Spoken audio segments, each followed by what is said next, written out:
अस्सलामुअलैकुम। Story TV में खुशामदीद। उसकी आंखें सुबह ही सुबह खुल गई थी। वो बिस्तर से पाँव लटकाकर बैठ गई और खिड़की से बाहर देखने लगी। मगर ये क्या, खिड़की में से उसे महल के करीब बहता हुआ दरिया नजर आया। दरिया में उसे कश्तियाँ भी तैरती नजर आए। इनमें सवार मछेरे मछलियाँ पकड़ने में मसरूफ थे। खौफ की एक सर्द लहर शहजादी के जिस्म में दौड़ गई। उसे अच्छी तरह से याद था कि रात सोने से पहले वो खिड़की में से बाग का नज़ारा कर रही थी। उसने जो फूलों के पौधे और फलों के दरख्त देखे थे, अब उसी खिड़की में से दरिया का मंजर देखकर वो हैरान और परेशान हो गई थी। उसने जल्दी से जूते पहने और बागी बागी बादशाह के पास आई। उसने जल्दी जल्दी बादशाह को सारी बात बताई। उसकी बात सुनकर बादशाह मुस्कुराने लगा। उसने सोचा शहजादी ने कोई ख्वाब देखा होगा। उसकी बेयकीनी शहजादी ने बांप ली थी। अब्बा, आपको मेरी बात यकीन नहीं आ रहा, आप खुद चलकर देख लीजिए। उसने इसका हाथ पकड़ा और अपने साथ उस कमरे में लाई। कमरे के चारों तरफ सिपाही पहरा दे रहे थे। बादशाह को देखकर उन्होंने उसे ताज़ीम पेश की। शहजादी और बादशाह जब कमरे में दाखिल हुए तो शहजादी के मुंह से एक हल्की सी चीख निकल गई। खिड़की में से अब उसे महल के करीब जो पहाड़ियाँ थी वो नज़र आ रही थी। पहाड़ियों पर बेतहाशा झाड़ियाँ उगी हुई थी और चंद चरवाहे वहाँ अपनी भेड़ बकरियाँ चरा रहे थे। बेटी, तुम तो कह रही थी कि खिड़की में से दरिया नजर आ रहा है, मगर ये तो पहाड़ियाँ है।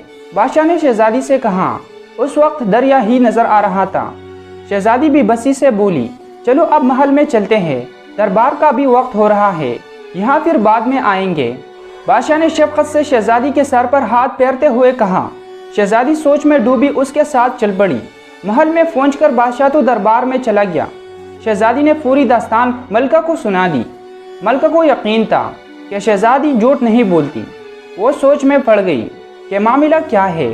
थोड़ी देर बाद वो बोली, मुझे कुछ गड़बड़ लग रही है, अब तुम अकेली उस कमरे में मत रहना। शहजादी खुद डर गई थी। वो भी इस जादू के कमरे में नहीं रहना चाहती थी।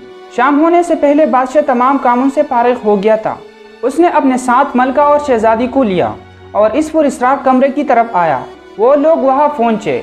उसे अच्छी तरह से याद था कि सुबह जब वो शहजादी के साथ इस कमरे में दाखिल हुआ था तो कमरे के दरवाजे के सामने पानी का फुआरा था। अब दरवाजे के सामने मोर का पंजरा नजर आ रहा था। बादशाह ने इस बात का तज़किरा शहजादी से नहीं किया था कि कहे ये बात सुनकर वो मजीद ना डर जाए। जब वो तीनों कमरे में पहुंचे तो खिड़की वाला मंजर बदल गया था और बाग में लगे फूल पौधे नजर आ रहे थे। अब्बा, देखा आपने, मैं सच कह रही थी ना, शहजादी ने बड़े जोश से कहा। हमारी बेटी झूठ नहीं बोलती, तुम सच ही कह रही थी। अब हमें इस बात का खोज लगाना पड़ेगा कि कमरे बार बार क्यों घूम रहा है। जब तक हम इस बात का पता न चला ले कि ये मामला क्या है, ये हमारा हुक्म है कि इस कमरे को बंद कर दिया जाए और चाबी हमारे हवाले कर दिया जाए। बादशाह के हुक्म की फौरन तामील की गई। शहजादी के इस नए कमरे को ताला लगाकर चाबी बादशाह की खिदमत में पेश कर दी गई। बादशाह ने सोच लिया था कि माहिर तामीरात से इस सिलसिले में बात करेगा।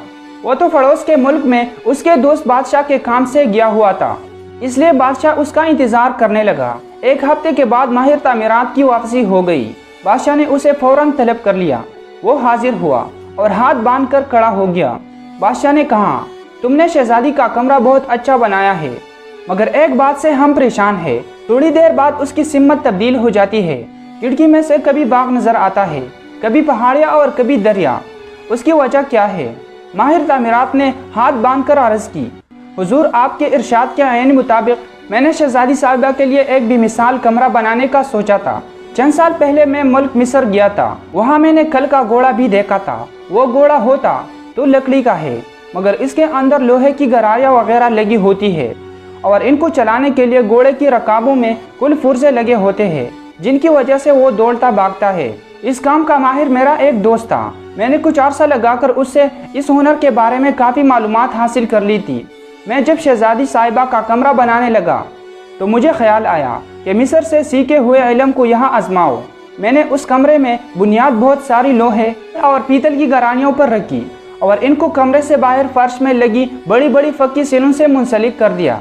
कोई शख्स अगर इन सिलों पर पाँव रखता है तो कमरे के नीचे लगी गरारियाँ हरकत करके कमरे को थोड़ा सा घुमा देती है। कमरे के बाहर सिपाही चौकी हर वक्त गश्त में मसरूफ़ रहते हैं। और इस गश्त के दौरान उनके कदम सीलों पर पलटे रहते हैं, इसलिए कमरा भी मुसलसल हरकत करता रहता है और खिड़की से बाहर के मंजर भी तब्दील होते रहते हैं। मुझे अचानक यहाँ से जाना पड़ गया था, वरना ये बातें मैंने आपको पहले ही बता देता। उसकी बात सुनकर बादशाह बहुत मुतासिर हुआ। माहिर तामीरात, तुम वाकई बहुत काबिल और हुनरमंद हो। हमें फख्र है कि हमारी रियाया में तुम जैसे लोग भी मौजूद हैं। ये सब तालीम का कमाल है, इसीलिए तो कहते हैं कि इल्म हासिल करना बहुत ज़रूरी है। इससे इंसान के दिमाग में बहुत अच्छे अच्छे ख्यालात आते हैं और इन ख्यालात को अमली जामा पहनाकर वो पूरी दुनिया के इंसानों की भलाई के लिए काम कर सकता है। बादशाह ने खुश होकर माहिर तामीरात को ढेर सारे इनाम दिए। फिर उसने शहजादी को भी कमरे की पूरी तफसील आगाह कर दिया और वो मज़े से बाग के इस घूमने वाले कमरे में रहने लगी। यहाँ पर एक बात का तज़किरा ज़रूरी है, काबिल और अच्छे लोगों में लालच बिल्कुल नहीं होता। यही हाल माहिर तामीरात का था। उसे जब बादशाह की तरफ से इनाम मिला तो उसने इस इनाम को खुद अपने पास ही नहीं रखा। उसने इस इनाम में से इन तमाम लोगों को भी अपनी तरफ से हिस्सा दिया जिन्होंने शहजादी का कमरा बनाने में उसकी मदद की थी। वो सब लोग भी खुश हो गए